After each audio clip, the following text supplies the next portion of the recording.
Hello everyone, welcome back to Tali's Kitchen, and today we're going to be making the first recipe I actually ever made when I started this channel, and that is chicken biryani.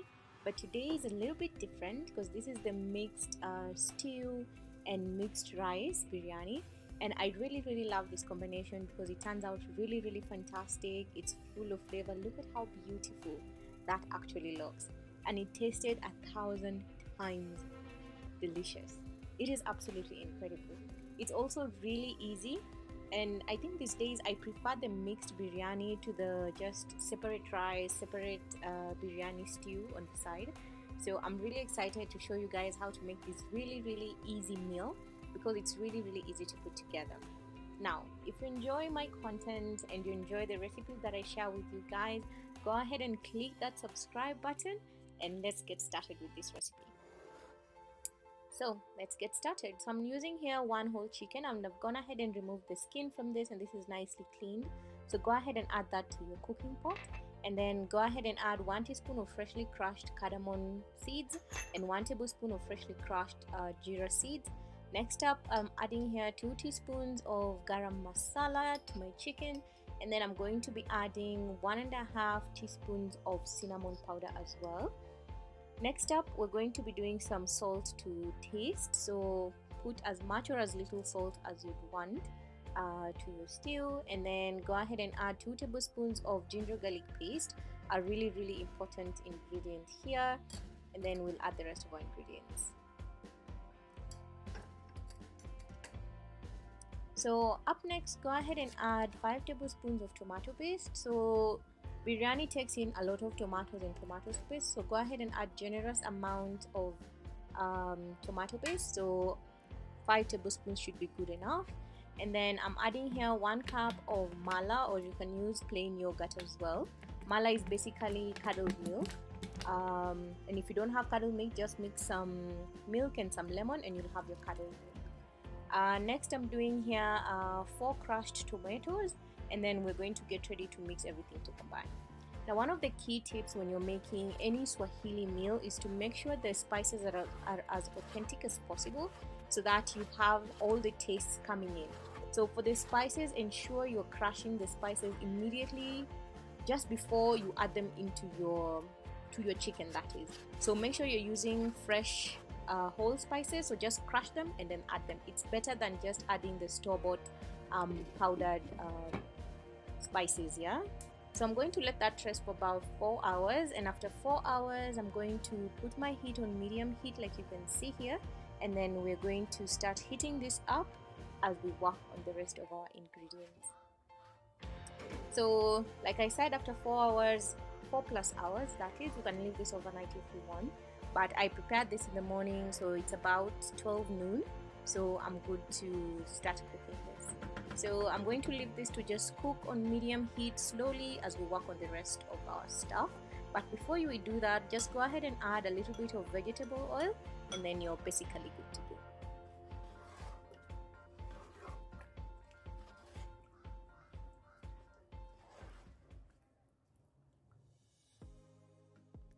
So up next here, I have just gone ahead and diced my onions into half moons, I guess. So go ahead and add that into your hot oil, and this is approximately 2 really large onions, and we're going to cook this until they're nice and golden brown. Now with onions, you want to remove them just a shade lighter than what you want them, because whenever you're frying anything, it continues to cook even after you remove it from the oil for a short bit of time. So you want to remove it a shade lighter so that you can actually get the correct shade. So as that is cooking, let's go ahead and check on our stew. It's coming along really nice, but the stew is still a bit light here. So this still has its way to go.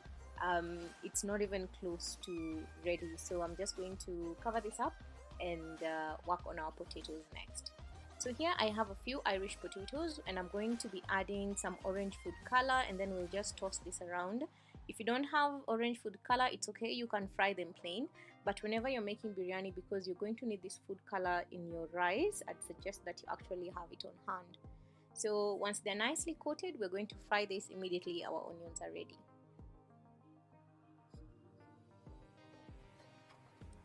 So this is a nice shade. I want them just a shade darker than this, so I'll remove them at this point because they will get darker. So do not forget, do not leave your onions until they're that color that you actually want, because you'll end up with some really dark, close to black onions.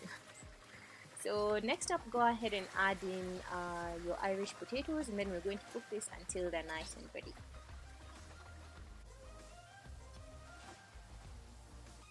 So this looked perfectly okay, and I'm going to go ahead and remove this from the oil, and then we'll just set this aside to use later. So I want to check on my stew again. So once you can see the oil separating from the stew, I believe you're able to see that. We are almost there, but the stew still looks a little bit light. So we're going to let this cook for a while until it thickens really nicely. But in the meantime, go ahead and add in your potatoes, and then next up we'll go in and add our onions. As you can see, they're slightly darker than how they looked when we removed them from the oil, so very key, ensure you remove them just a shade lighter. So I'm just using my paper towel to crush this into smaller pieces because they're nice and crunchy, and you have to crush them when they're cooled down, because you can't, when you crush them, try to crush them just after you remove them from the oil, they're still a little bit soft. So once they're cooled down, they're nice and hardened, then you can use your paper towel and your hand to just crush them into smaller pieces. So once you add that into your stew, go ahead and taste for salt here, just to see if everything is okay. If it's too little, feel free to add a little bit more salt. So this has been simmering for about 10 minutes now, and it's not, you can see the stew is now looking thick. It is looking good. So this is perfect. My biryani stew is ready at this point. So I'm just going to go ahead and switch off the heat, and now we're going to start working on our rice. Now, so here I have 4 cups of water, and I'm just adding in some salt to taste. 4 cups because I want to use 2 cups of rice. So I'm adding here a little bit of whole star anise, whole cloves, and whole cinnamon sticks. Don't be too disturbed by the fact that you might bite into this, because we'll remove this at the end. Once the water is nice and boiling, go ahead and add in your 2 cups of rice, and then mix everything to combine and cover this until the water reduces.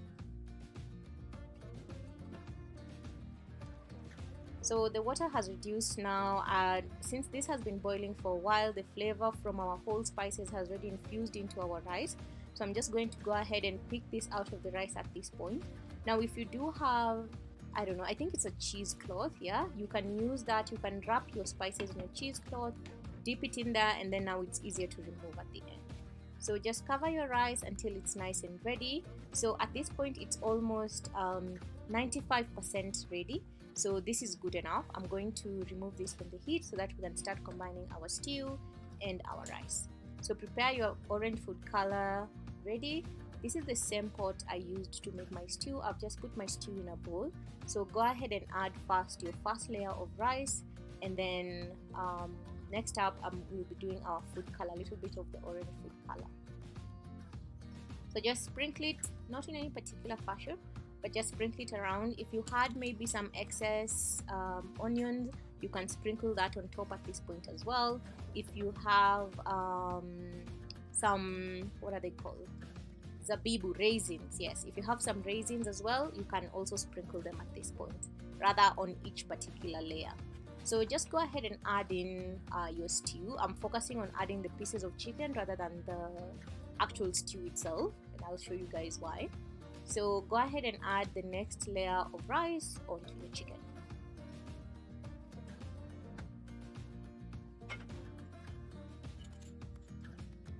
So once that's done, you repeat the same process. Go ahead and add a little bit of food color, and then go ahead and add your nice pieces of